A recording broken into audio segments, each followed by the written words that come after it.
Good afternoon, everybody. Welcome back to the Blind Gooner. Welcome to another show. Listen, I hope you're all having a wonderful, wonderful day, especially you guys here in the UK that have just been plunged into another lockdown. Listen, we've just got to make the best of it. But thankfully, football still continues. Joining me this afternoon, I've got the first ever Irish Gooner onto the channel. How you doing, Anthony? How are you? Yeah, I'm doing good. Just before we came live there, you told me I was going to be the first Irish Gooner, so adds a little bit more pressure now. But it's definitely it's an honor to be the first Irish man invited onto the show. So thanks very much for having me. No, listen, you're very welcome, and you're flying the flag for the Irish Gooners today. So can't let the team down. So Arsenal. Let's start with what have you made of Arteta's reign so far as Arsenal manager? Listen, he was brought in last year, and he started to really get the team going, and with a fantastic FA Cup win. The few questionable decisions in the early days. A lot of people would. A lot of people will allude to maybe possibly leaving Martinelli out, after getting player of the month and then changing formation, which seemed to work. And then obviously this season, listen, we all know the problems that we've had this season, and then now the 3 wins. So what have you made of Arteta's reign so far as Arsenal head coach or Arsenal manager now? Yeah, since Arteta took over, it's been an absolute roller coaster of emotion. I guess it's slightly to be expected. He's new to, not just new to the job itself, but he's actually new to being a manager. He's finding his feet. I suppose there are going to be some questionable decisions. Unfortunately for us, him being a first-time manager, we couldn't really form a kind of an opinion or an understanding of the way he does things, because we're seeing it all for the very first time. We've never seen how he operates at other clubs. And for him as well, as I said, he's figuring it out. It's not ideal that he's finding his feet, in such a big job for the very first time. It would have been nice if he had, possibly done it elsewhere beforehand. But the reality of the situation is that he's here, and we're going to have to probably just grit our teeth and bear with a few of the things we might not fully agree with. But he is finding his feet. He's trying to figure out. I guess he's learning on the job. So there will be times where I guess something clicks and he gets it right, and then there will be times where maybe he'll be a little bit more experimental and it might not work out. And as I said, unfortunately, it's his first time, so we're gonna have to take the good with the bad. But yeah, it's definitely it's a bit of a head spinner, this one, because we see some good things, we've seen some awful things, but look, plenty of content for us as Arsenal fans to discuss, if nothing else. Definitely. I just want to just say hi to everybody in the chat. Omar, Anish, and Jack as well. Big up to you guys already tuning in. Big up to everybody. Remember, keep smashing that like button. So crucial on the road to 2,000 subscribers. So yeah, we're moving mad, this channel.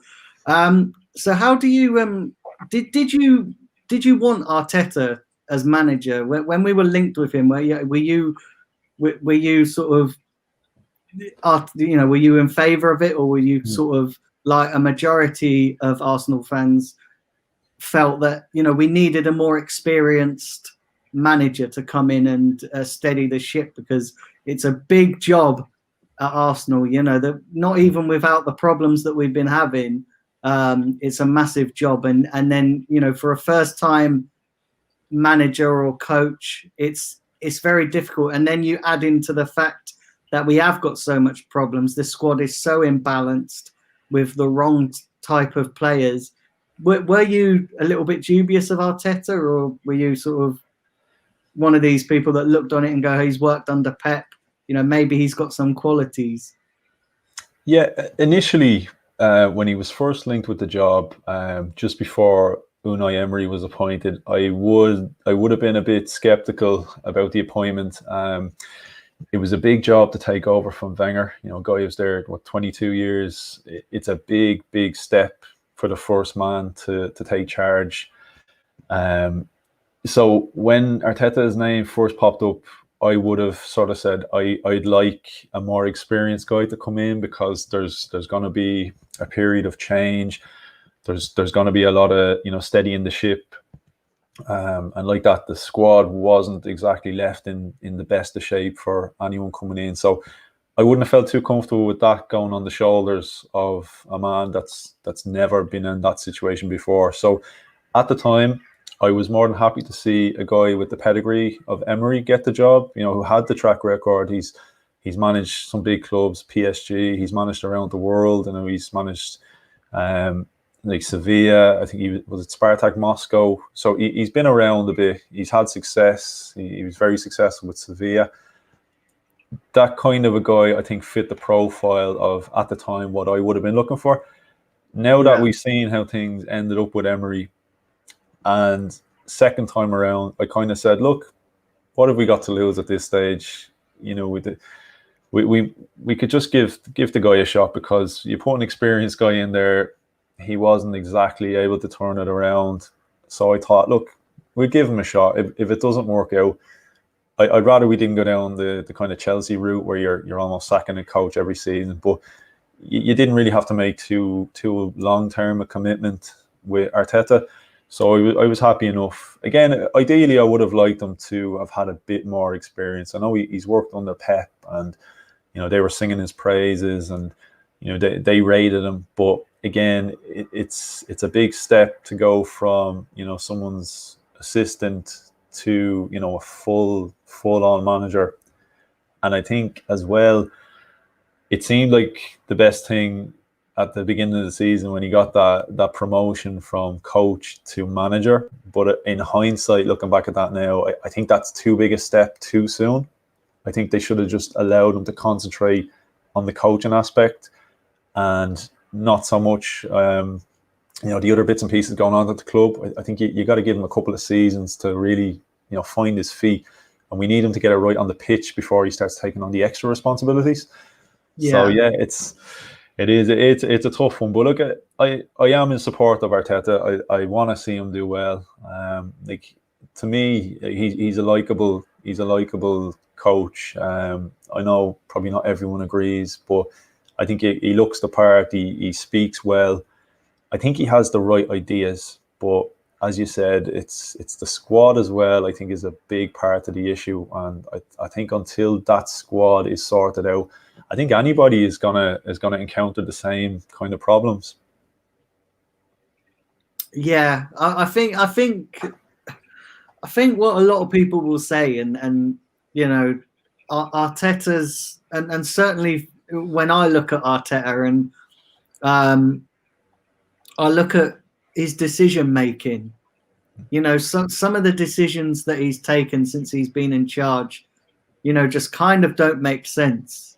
So, you know, case in point with, you know, William Saliba, you know, he's come into the club and he spent last season on loan. I know we have to take into account the fact that most of football got suspended because of the situation that everybody's in. But he come back and he looked pretty decent in the one game that we saw him against MK Dons in a pre-season friendly. I know you can't really make a judgment on those because they're just warm-up games.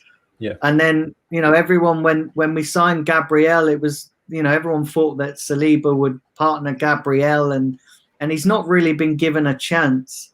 And yet, on the other hand, you look at guys like Willian who come in on a free transfer, and you know, we've got him on a massive contract for his age, which again was, you know, you could question, and he's not really cut it, Willian. You know, it's not since the opening day game against Fulham, which you can't really sort of compare. You know, Fulham, listen, they're about as good as West Brom right now, and you know, so certain decisions that Arteta makes, I think that's what a lot of people find frustrating. with Arteta, and his decision making and leaving players that are playing well out of the team and still sticking with these same players that are underperforming. Yeah, I think like that. A lot of it comes down to the inexperience of the man, as well as that. I think it would have helped had he a couple more guys maybe around the club to guide him a little bit. Like it feels as though he's in there and he looks completely alone, and you can see when things aren't going well, even on the touchline, it's almost like he has no one to turn to. So it's a big job. It's a big ask for a guy with no prior experience to come in.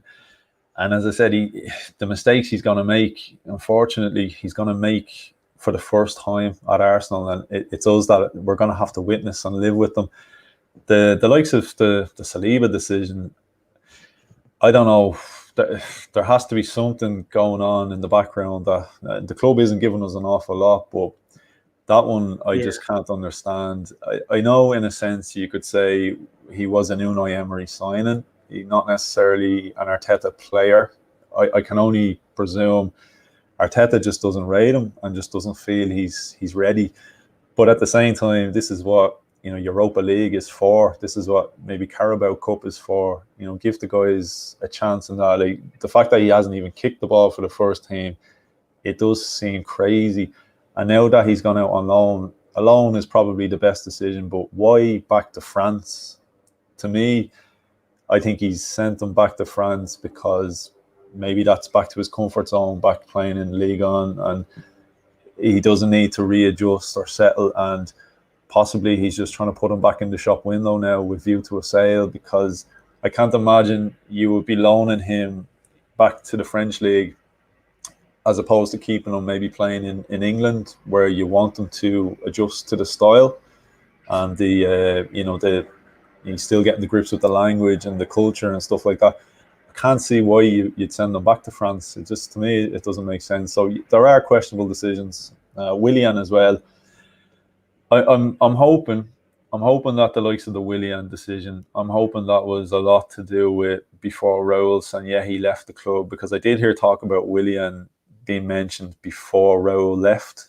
So I'm hoping this was just, I think we all can put two and two together and sort of see there was something not right going on behind the scenes with this Kia Jarabchin and Raul Sanllehi kind of friendship, and these guys like David Luiz getting a new contract. That I in my eyes, that definitely wasn't earned, that contract.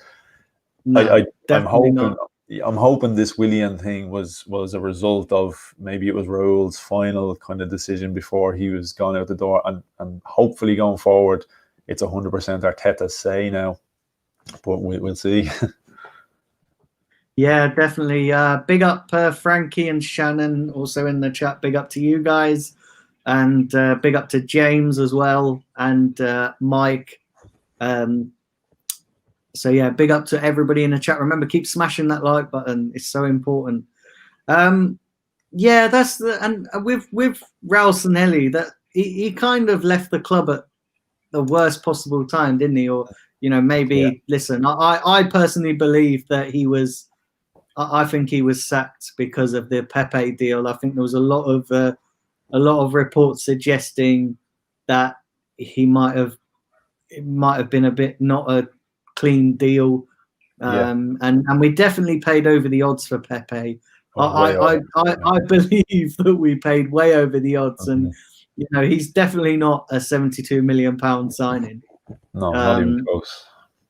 Not a 72 million. The only thing that maybe you could sort of maybe look at Pepe's form is that he doesn't get the greatest of support from Bellerin, who is another player that needs, I think, his time's done at Arsenal.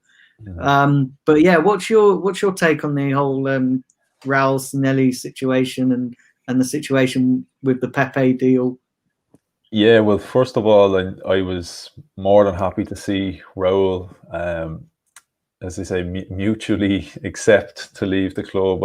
I think there was definitely a lot more to it, because I think didn't the Cronkies hire a guy to come in and check the books, and then all of a sudden Raul is okay, thanks very much for the 2 years, see you later, I'm off. Very, very suspicious. There's plenty of questionable dealings going on during his time at the club.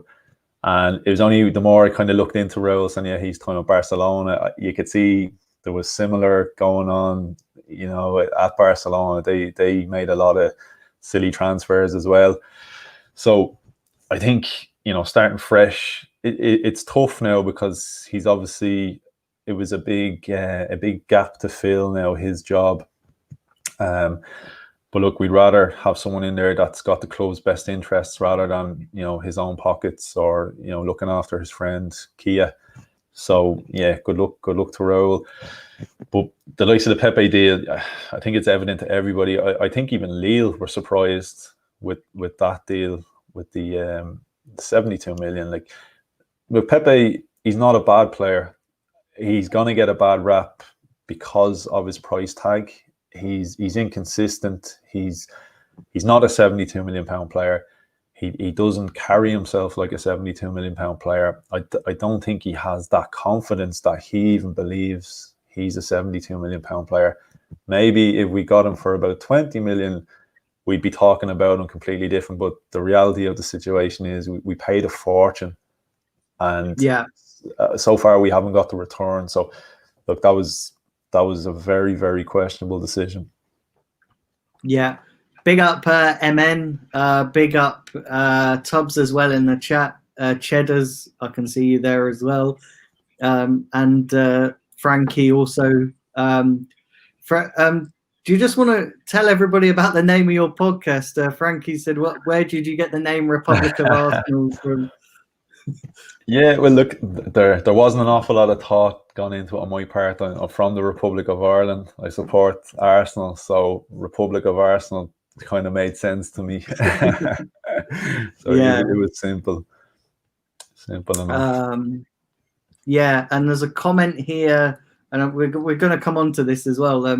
Can Arsenal make the top four? And that's the thing as well. The league is so open. Even though we've had a poor start, we've kind of, if we can put a run together, we've kind of got out of jail because the league is so open. You look at the table and, if we was to put another 3 or 4 or even 5 wins together, the season looks a lot different to what it did back in November and December. Yeah, completely. I guess if you look at it from a sense of only a couple of weeks ago, we were being spoken about as potential relegation candidates. So if you're going by that logic, I can't see why we're not potential, Champions League candidates. We're not that far off.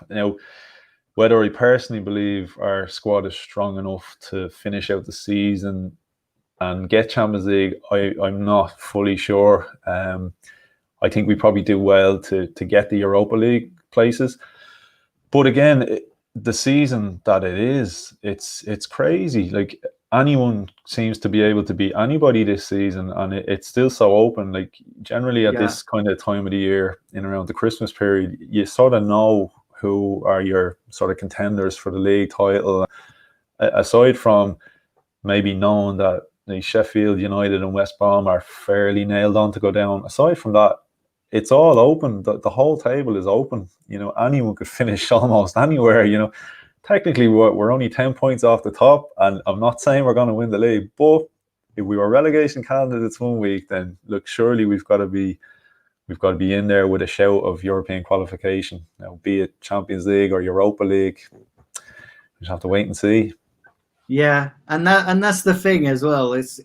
Whoever puts a consistent run together is likely to win the league, and is likely to. I mean, we saw last night that Southampton managed to get a win against Liverpool. I done a stream for that yesterday, and done a watch along with that game. And I tipped Liverpool to win. Do you know what I mean? I actually really, because on paper they've got a far better squad than Southampton, but from the outset, Southampton were just all over them, and that's been happening all this season. With results, and what do you think is the cause of that? Do you reckon it's because there's no fans in the stadiums, or do you reckon it's just that everybody who's around around the big teams has maybe got better? You know, you look at the likes of Everton, got a fantastic squad with a world-class manager. You look at Aston Villa, they're a decent, solid team. You look at Leicester, another decent, solid team with Brendan Rodgers. You look at Wolves, they're a decent team. Leeds are a decent team. So yeah, what do you think it is for this? Because it is the craziest Premier League season. It's absolutely mental. It's one of the most exciting Premier League seasons I can remember for a long, long time. Anyway, in a lot of senses. But yeah, I think there's a lot of factors. Like you said, there's a lot of strong sides. There's a lot of good managers in the league. There's a lot of good squads. I think the lack of fans, I think that definitely has got a part to play. There'll be some teams, maybe the likes of Liverpool. We've seen how, the Kop especially is almost like a 12th man when things might not be going their way. We've seen the Barcelona game, in the Champions League. I fully believe the crowd, I watched that game and the crowd was just behind them until the final minute. And sometimes that's the extra drive you need to carry you through and get a result. And I think they're definitely feeling the effects of not having that. And I think for other clubs, maybe not having the same pressure, like away games especially, away games obviously aren't going to have the same, effect on a team now, because you're not dealing with, being listened to the away crowd the whole game. So I definitely think that does have a factor. I think as well, because last season ran into this season quite quickly, and having the break when the season stopped for a while, I don't know whether maybe some players they started stronger than they probably would have previous, because they'd almost, I suppose to a sense, they were nearly ready to go straight away. So you didn't have that kind of pre-season kind of finding your feet. And you might see, because we started a little bit kind of quicker in succession between the two seasons, you might start seeing teams maybe who started strong might start to lose their legs for the second part of the season. It's a crazy season. We could literally end up, if Liverpool went on to win the league, you could end up having a team crown champions who were beaten 7-2 by Aston Villa, lost to Southampton. It's insane. It's an absolutely mad season altogether. Yeah. And who's your pick to win the league? Who do you think will win it this season? I still think Liverpool. I don't want to believe Man United can do it. I really don't. No, definitely not. Definitely not. I can't. I just can't allow myself to believe. Ole's at the wheel, and he's gonna crash soon. Hopefully. I don't know. I think last season, okay, I didn't exactly want to see Liverpool win it, but I think now we've got that first one out of the way for Liverpool, so it kind of lessens the blow if they go on and do it again. And to be fair, look, Klopp is a great manager. They have got a very, very good squad. So ideally, if I had to choose one, I think Liverpool. I think if Liverpool just find a bit of form, but I definitely think the lack of fans. I definitely think the lack of fans is playing a part in terms of Liverpool, because I don't think they'd be dropping the points against the smaller sides the way they have been. They kind of, to an extent, almost look like sort of the Liverpool of old, where they would show up against the big sides, and then the teams you expect them to beat is where they're dropping the points. Yeah, and that's the thing as well. I actually, do you know what? I look at the league and I just think that there's so many dark horses in the league, and I actually kind of think it's going to be somebody who we least expect to win the league. I think we could end up, or somebody that'd be unbelievable. I think we could end up in another kind of like Leicester situation, where they won it. I don't think Leicester will win it again, although they've got the squad. Maybe not Aston Villa, although they are putting a decent run together. Yeah. But I actually think it could be something. It'd be think nice it to see could be. an underdog like Arsenal win it. I've got the door shut. Yeah. Can you leave that doors in? So yeah, I think it could be. I think it could be maybe an Everton. I think they've got a strong squad. Yeah. I definitely don't want Tottenham to win the league. Jesus, I think even when lockdown gets lifted, I think I'll be hibernating anyway if Spurs win the league. I think Tottenham's chances of winning the league are as realistic as their chances of getting relegated. To be fair. Yeah, definitely. Yeah, I don't know. Like I look at it and it's so open. It's anybody. If somebody, it's for anyone's taking. If it's there for the taking for anybody. If a team puts a good enough run together, it doesn't matter how far down the table you are. You could easily go up there. Yeah, like Man City. Man City are still up there with a show. They had a couple of games in hand, and if it like you said, it just takes for someone to just have a run of form. Like if you look at ourselves, like we were down and out a couple of weeks ago, and look at the difference 3 wins on the bounce has made. So if somebody can put a string of results together, 4 or 5 wins, suddenly you might start seeing them break away from the pack a little bit. But at the moment, nobody seems to want to do that.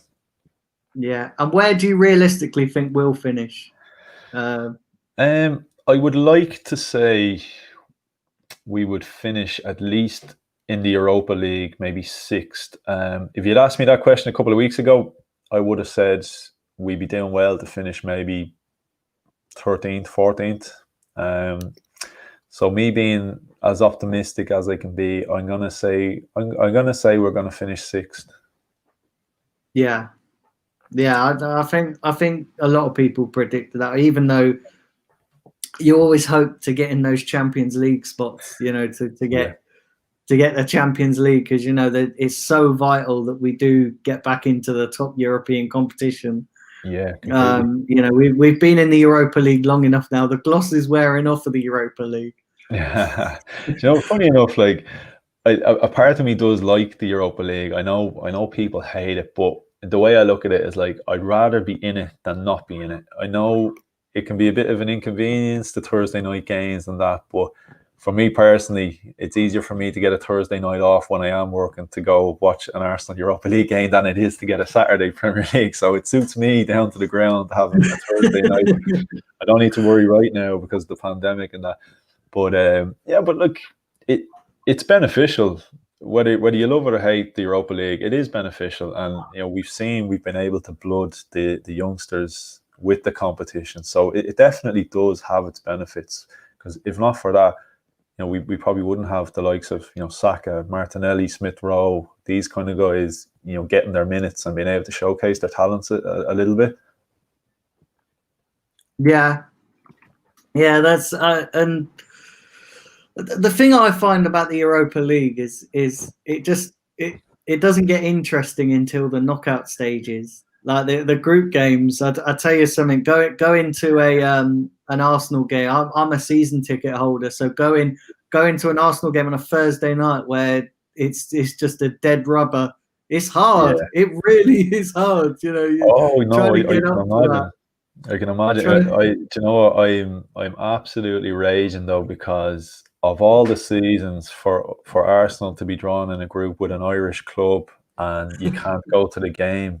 So they would have used, now Dundalk aren't from where I'm from in Dublin, but they were going to use the Aviva because you'd easily have sold out 60,000, and the fact that I couldn't go to that game, it was heartbreaking. Even if I was only going to see the youth team and the reserves, it's just, it broke my heart I couldn't go. Yeah, that was a bit gutting. When I saw the group being drawn out, I was like Dundalk, and I was like, yeah, this is fantastic. I get to go to Dublin again, go out on the lash in Dublin, go and get hammered, and then I was like, oh, great, we can't because of this pandemic, and that's so frustrating. That is so frustrating. And yet, when we can go to games, we'll probably get drawn against Karabag and Yeah, You know, in teams the middle like of that. Kazakhstan or somewhere. Yeah, Yeah, Belarus, yeah, against Pato Borisov. So, yeah, what a, it's typical, mad. And typical. you know what? It's really hard to get to those places as well. Yeah, Especially, exactly. you know, you look at Azerbaijan, you know, for the Europa final, it was so hard. The ticket was not a problem, but the travel was, you looked at up paying like $2.5 grand just to go to a, you know, just to go to a state, you know, just to go to a cup final. And it's, yeah, it was thankfully kind of the result kind of was maybe kind of, you know, the reason why you wouldn't pay to go and watch it. But,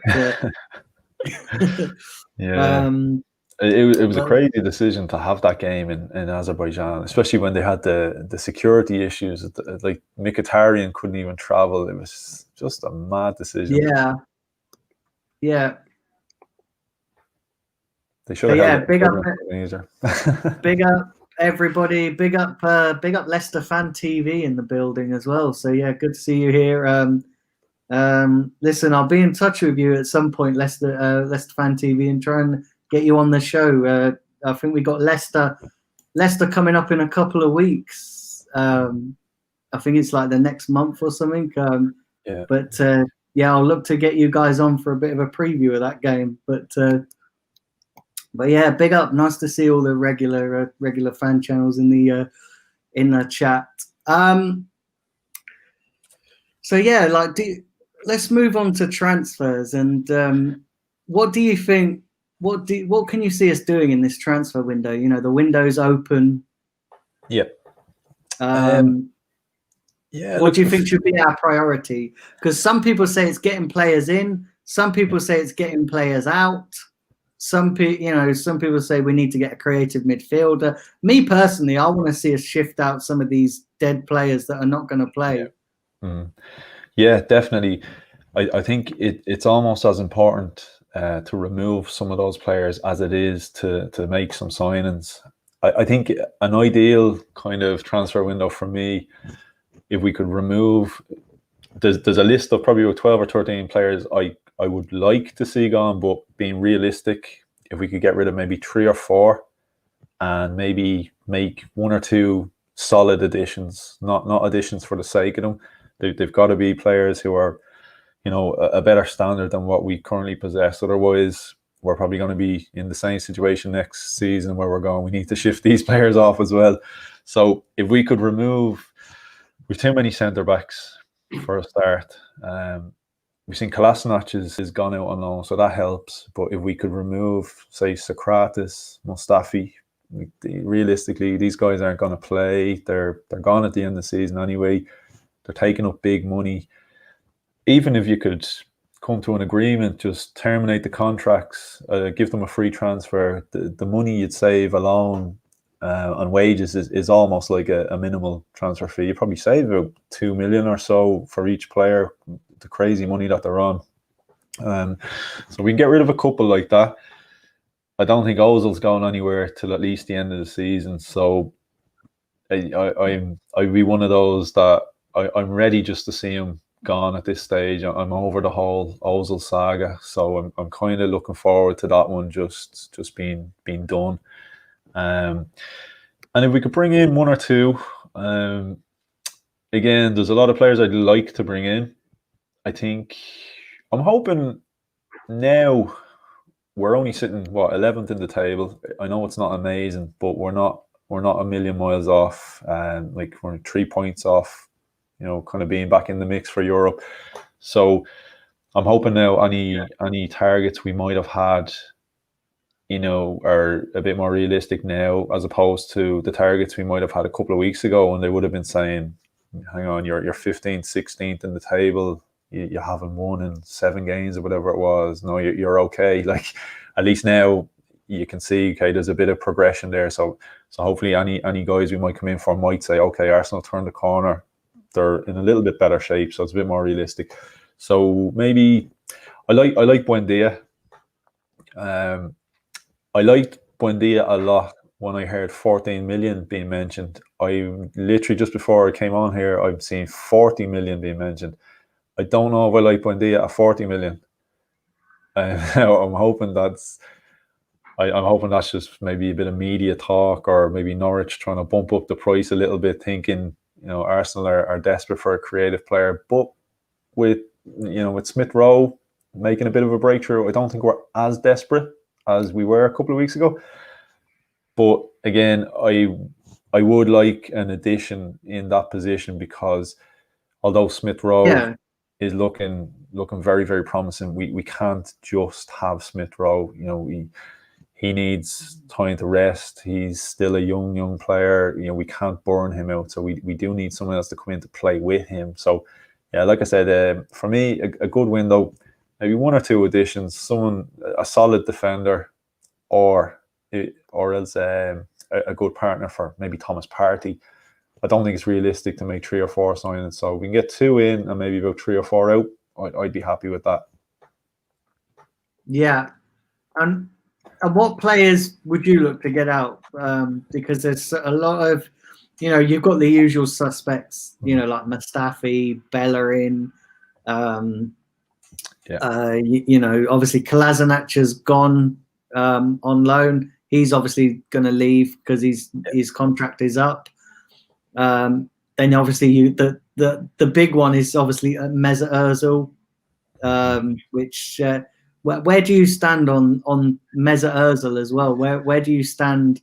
Are you a fan? Are you not a fan? Do you just think it's time to cut and run with Mesut Ozil? Look, Ozil. It's not that I'm not a fan. Obviously, look, there's a good player there on his day.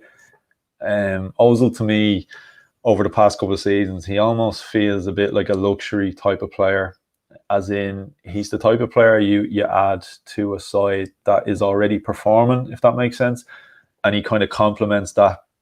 Whereas I think the mistake we made when it came to the contract renewals, I think Alexis Sanchez was the player that should have been getting that big contract, and I think Ozil should have been the one to walk, because the type of players they are. As I said, Ozil, I feel, complements a side that's performing quite well, whereas Sanchez was the type of player that was going to dig you out of a hole when you weren't playing. He's the player that was probably going to turn it around. So for me, yeah, I'm ready. I'm done with the Ozil saga. He's on stupid money. We're never going to get the return for that kind of a wage, even if he's in the team. Like, Emery brought him back into the team. Yeah, I don't think he made much of a difference, to be honest. And I think for people calling for him to come back into the team, I think it's going to be the same story. I think he's gonna disappoint again. He's not going to live up to the wages, and I don't think he's going to provide what we need. I don't think he's that big game type of player. He's not the guy that I think is going to turn our fortunes. I think, like I said, he's the type of player you drop in there into an already good team. You can't expect him to turn it around all by himself. So yeah, I'm actually quite looking forward to the end of the season when he does move on. And personally, I don't think there's a point now in reinstating him into the team, because with 6 months to go, what happens if we put him in the team and he does everything I said he wasn't going to do, and he does make the difference, and he gets a lot of assists, and he's playing great football? What do you do at the end of the season then? Surely you can't commit to keeping him again. You couldn't commit to giving him another contract, because, like I said, I only see it going one way. So yeah, definitely, I'm definitely ready for this Ozil saga to be done. Yeah. What about Lacazette? Another player that divides opinion. Obviously, when he come in, absolutely fantastic player. Especially under Emery, got player of the season, and then sort of since and a lot of people alluded to, when we got rid of Aaron Ramsey, that Lacazette's form kind of dipped to coincide with that. But what do you think on Lacazette? Because his contract is coming up. Crunch talks are needed. They're talking about the summer now with Lacazette. Then he only has 1 year left on his deal. Do you think we should cut and run with Lacazette, or do you think we should be offering him a new deal? Yeah, Lacazette. I feel for Lacazette. I do, because I think there's a good player there. I think he's just unfortunate that he's kind of found himself in a role that it's not him. It's not his style of play. Yeah, almost at times this season, he's playing as sort of like the hold up type of striker, and I don't think that suits his game. I think that's more a role that you'd want someone like Olivier Giroud playing. So I think he definitely would benefit to having maybe a strike partner with him, because again, I think he's just not that type of striker. Would I give him a new contract? I don't think so. Like I said, I do like him. I think he serves his purpose, but I think we could upgrade. Maybe if he was willing to sign, if you gave him a 1 year extension, I wouldn't be committing to like a Willian type of deal, like 3 seasons or anything like that now, because I think he's probably pushing 30 now. Is he 29, nearly 30? I think he's Williams. I think he's approaching 31, 32. So he's a little bit older than Aubameyang. I think we need to maybe go back to the way Arsene Wenger used to try and do it, where when guys are kind of hitting 30, maybe offer them the 1 year, and if they're not happy with it, then let them off and look to replace them. I definitely think we can get an upgrade on Lacazette, maybe a different style of striker, because like I said, I don't think he quite suits the role. He'll show up at times, but he's just not consistent enough. We just need more. We definitely need someone that's gonna give us a lot more consistency in front of goal. He's a bit of I guess, how would you put it, like a confidence kind of player. Like when his confidence is low, he's gonna snatch at everything. The ball gets caught on his feet, he puts it over the bar, and you can see he's a different guy over the last couple of weeks, because now he's found his confidence, he's found a bit of composure. We need more. We need a guy that has that in him.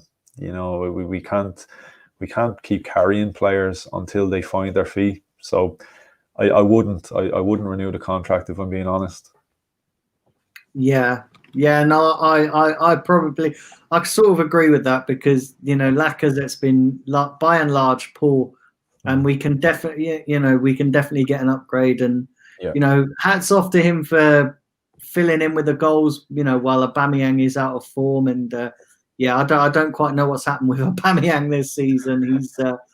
He's since he signed his contract, he's been a little bit of a bit part player. I mean, I wouldn't go as far as some Arsenal fans are in saying that he's over the hill and that we should sell him, because I think he's still quality. And I keep saying as well that good players, good strikers all go out of form.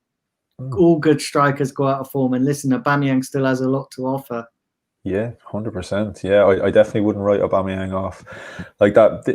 This is the first time kind of in his career that I can remember him having a bit of a dip. I'm sure he probably did at Dortmund. I didn't follow him obviously as closely at Dortmund. Yeah. But look, I don't think good players just become bad players overnight. And again, he's only 31, so he is going to decline, but I don't think it's going to be that rapid a decline. People are even saying the same about Willian. Like, sometimes I think it's kind of systematic, maybe, that players aren't performing, because like last season, I thought Willian was pretty good for Chelsea, if I'm being honest. And when I'd heard we were going to sign him, I wasn't sold on the 3 years. I wasn't sold on the big wages, but I thought, yeah, he's a guy. Looking at what he did for Chelsea at the end of last season, I thought he's a guy that maybe he'd give us something for about a season while we're trying to get someone through, like, waiting for Pepe to find his feet. Even Reece Nelson hasn't worked out for Willian, but like that, I think in Willian's case, Willian just doesn't look interested. Willian kind of looks like he's just not happy. He just doesn't want to be there. Whereas I've seen that said about Aubameyang, but I don't believe that Aubameyang doesn't want to be there, or he's not happy. He looks frustrated. He definitely looks a player who's frustrated. And I'm just hoping that, you know, he might kind of, you know, do a Lacazette, and, you know, if he can get himself a goal or two, and we might see the composure come back, and we might see him regain that bit of confidence in that. But no, 100%, I wouldn't write him off. I don't think it'd be fair to write him off after, you know, not just last season. He's been great for us since the day he signed. His scoring record is unbelievable. So, you know, it's not fair. Like, everyone goes through bad patches. So look, I'm backing him. I think he'll come out of it, and we stick with it. Now, I don't agree. He probably shouldn't be starting every game at the moment. You know, I would give those minutes to someone like Martinelli, and that, you know, until he starts performing. So, but I wouldn't write him off. No, I definitely think so. And James says our recruitment is terrible. Apart from a couple of exceptions, we let players run down their contracts for free or lose money, and that's the biggest crux of, maybe the biggest problem at Arsenal. And you know, and yeah, with Aubameyang, the thing that I find as well is that a lot of people are very reactionary. You know, a lot of people see a situation, and they just go, okay, we need to sell him, or, you know, when in the summer it was, oh, we need him to sign a new deal, we need him to stay. So we just need to be a little bit patient with Aubameyang. I think he will come good again. You know, like yourself, I think we should maybe not start him every week. Yeah. Because there are players that are performing better at this current time and moment. Definitely. You alluded to that earlier with Smith Rowe, Bukayo Saka, Martinelli. I think he's going to be a fantastic player. Yeah. And then you look at as well, when you think we got Thomas Partey to come back in the side. Yeah. You know, which will add a lot more to our midfield. Hopefully we can ship out, you know, El Neni. Hopefully we can ship out Granit Xhaka at some point in the next 2 windows. But hopefully, and maybe bring somebody in who can actually do the job next to Thomas Partey. So bring maybe somebody like a Basuma from Brighton, as looks a really good player. Yeah. But yeah, it's very interesting as well. What do you make? So, you know, we talk about, you know, we're being linked to Buendia. Listen, it's Norwich obviously want big money for him because he's their best player. Yeah. Another couple of players we've been linked to is Isco. What do you make of Isco and Diego Costa? Those players. Yeah, I think I'm hoping that a lot of these links are just people feeding off of Arsenal, and Arsenal, you want a big contract and you want 3 seasons, you know, come to Arsenal, kind of. I'm hoping it's just talk. Diego Costa, no, like, okay, if you offered me Diego Costa maybe 6-7 seasons ago, yeah, 100%, he's that, you know, that fiery type of player. We could probably do it, because sometimes we're lacking that bit of steel in the team. Just an annoying guy to play against. You know, I want to call him much stronger names, but I'll keep it PG. But it'd be a tough striker for defenders to play against. At this age, no, we couldn't. He cost too much. You're not going to get the return for your investment. Very worst case scenario, okay, if we had to go down that route, you'd want to be just giving them maybe a 6-month, like, till end of the season, and that's the end of it. But no, I wouldn't go down the route of Diego Costa. Isco as well. Isco, again, look, there's a good player there. He's definitely got talent. Again, I just think it's not going to be value for money. I think we're going to end up committing to big wages. It'd probably only be a loan move anyway, but look, I don't see the point. You know, I'd rather we use that money to invest in someone who's going to be with us for the future. I think it'd be better served elsewhere. We know we have a guy permanently, and there's no fear of him going back to his club. And, you know, like the situation we're kind of in with Dani Ceballos right now, it's kind of one of those where it's like, we don't know, is he there was talk of him being happy at Arsenal. This is where he wants to be. But then I've seen something today about, well, will I sign for a third season on loan? Well, Real is kind of where I want to play. So we don't know. We don't know what's going to happen there. So yeah, I try avoid loan signings unless they were going to be just a little stopgap. Bissouma as well. Bissouma's a good player. I'd almost like us to sign Bissouma because he irritates me every time we play against him with the persistent foul, and he's one of those players. I'm like, I'd rather he was in our team because he's pissing me off watching him play. Yeah. But no, he's a good player. He's definitely got talent, and I think, yeah, he definitely would complement someone like Thomas Partey in there. But Buendia, again, like I said, if the price was right, definitely not 40 million. I don't think we could pay 40 million for him. I'm sure for 40 million, why not add the extra 10 and go for Aouar if he's still supposed to be 50, Buendia, good player, but I don't think he's a 40 million pound player. And I think when we initially were linked with him, like I said, I've seen talk of 14 million mentioned. I think he would have been an absolute steal for that money, but I think 40 is a bit much. So hopefully that's Norwich trying to bump up the fee a bit. And that's it. We've got to get this. We've got to make the right signings now. We can't afford to keep making the wrong signings. And how long do you give Arteta to turn this around? Because some people say he needs 2 or 3 windows. Some people say he needs 4 windows. And I'm of the opinion that I'm of the opinion that if we don't get Champions League football this season, maybe we should look to changing it. And the only reason I say that is because our target at the start of the season was top 4 or win the Europa League. Our objectives is to get back in the Champions League football.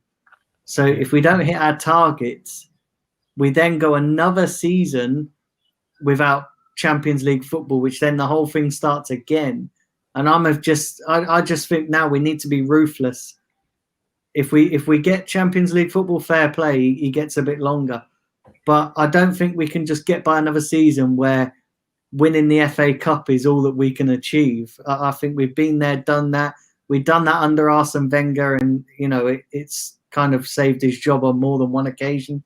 But now I think under Arteta, we need to be ruthless. It's time to start getting ruthless with these managers. Yeah, it is a hard one. It is. I would like to see him given an adequate amount of time. For me, an adequate amount of time. It does largely depend. It does. If he can get some kind of European football this season. Again, Champions League is where we want to be. That's where I want to see us.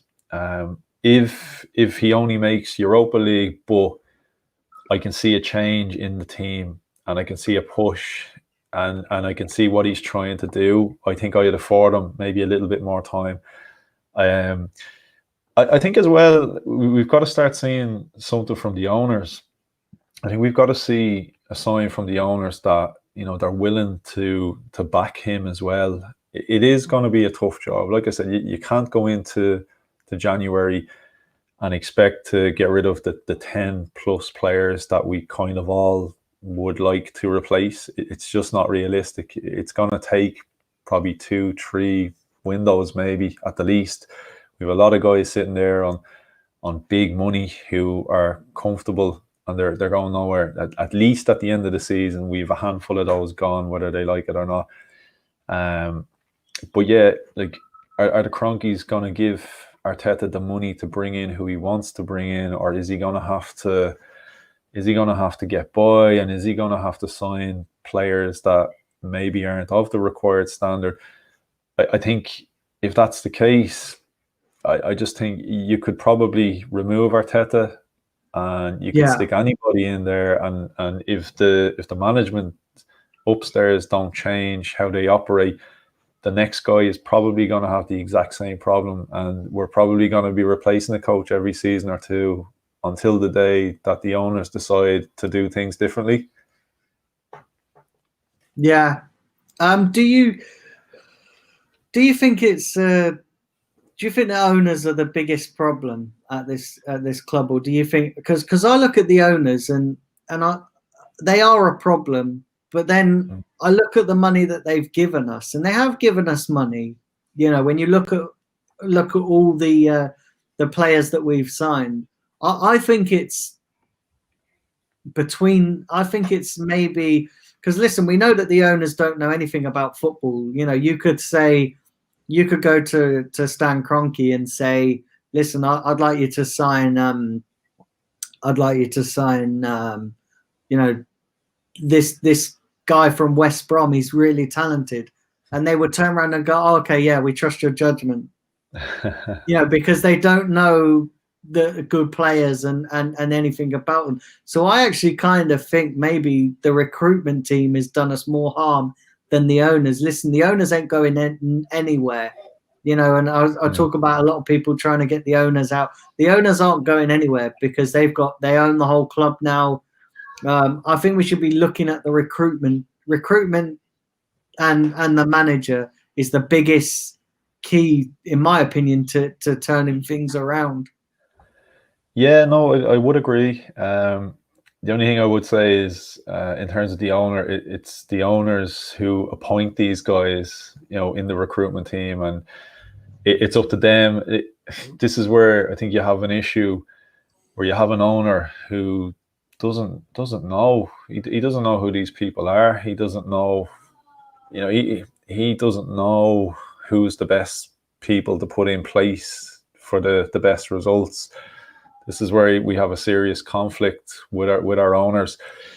If you had a different owner that kind of cared a bit more, maybe you could put it that way. If he really, really cared, he would ensure he has the best people in those positions to make the best decisions for the club. I don't think he has that. I think he's just going, you know, okay, here's a couple of guys who, yeah, they seem like they can do a job. We put them in there. We just see how it goes. I don't think they're too pushed either way. As long as they're making money, they're happy. I would like the owners to maybe start protecting their investment a little bit for themselves as well. Like, you know, you've got to start giving us something, because, you know, the more we continue to struggle, the more we decline, it is eventually going to start hurting his pockets. So if he even looks at it from a selfish point of view, and he starts giving us a bit of an injection in cash, and he starts getting the right people on board, it'll benefit us in the long run. It'll benefit him as well. But yeah, no, 100% the recruitment team are largely responsible. But like I said, I don't think our recruitment team have been left in the best kind of state as well. Like, we've only got really Arteta, Edu, and Vinay. It's a big job, and it was the same story with Gazidis. Gazidis put this team of guys together. I think he knew he had one foot out the door already, so he said, "Look, I'll put a team together, and I'm off. I don't really care what happens after that, whether they're the best man or not." And we seen with Raul, clearly wasn't the best man for the job. So I think there's just so much mismanagement going on here. There just seems to be no one that knows how to run a football club. It's just a lot of guys kind of handed the keys. There you go. See how you get on. See you later. I'll be over in America. And yeah, definitely, you know, definitely, crazy. Definitely. Well, listen, guys, we're approaching the end of the show. So, Anthony, I just want to thank you for coming on. It's been a pleasure talking to you today. Yeah, no problem at all. Look, thanks so much for having me, and I'm honoured to be the first Irish guest that you had. So, you know, that's a big one for me. So yeah, thanks again. Like, I love the show. So, no, cheers. Yeah, no worries. And listen, anytime you're welcome. I'd love to get you back on. To talk all things Arsenal again and see where we are. You know, if after a couple more games. Listen, do you just want to tell everybody where they can find you? You have your own podcast, and yeah. So I'm only doing this since November. just gone. So I started up a podcast, so the Republic of Arsenal podcast. So it's available on most platforms: Spotify, Anchor, Google Podcasts. And just recently, kind of the last week or so, I've started up a YouTube channel as well. So, I'd like to kind of take a leaf out of your book, do the same kind of, do kind of what you're doing. I do follow your channel a lot. And I have to give a shout out as well to the guys at Arsenal Fan Circle, like yourself. They've given me an opportunity to come on their show. So I'm generally a regular there. So I'm hoping now this has gone really well here today. So hopefully, you'll have me back on, and we can make this a regular gig as well. Yeah, definitely. Absolutely. So yeah, guys, do go and check out his channel and podcast, and do subscribe, like, and comment. I checked it out. So great podcast, and brilliant stuff there. So yeah, listen, guys, we've reached the end of the show. So remember, do keep liking, do keep subscribing, do keep sharing the content, sharing the channel around. Listen, like I said, I'll probably be back tomorrow with another show. I'll do a bit more of a transfer update. And then starting in a couple of weeks' time, I'm starting my 2 Premier League shows, the Premier League preview show and Premier League review show, where I'm going to get guests from other clubs on, from other channels. I'm working on some guests. So yeah, do keep subscribing, do keep liking, and listen, thank you to everybody that's tuned in. Thank you for all your contributions in the chat there. And listen, all enjoy the rest of your day, and I will catch you all tomorrow. Take care, guys.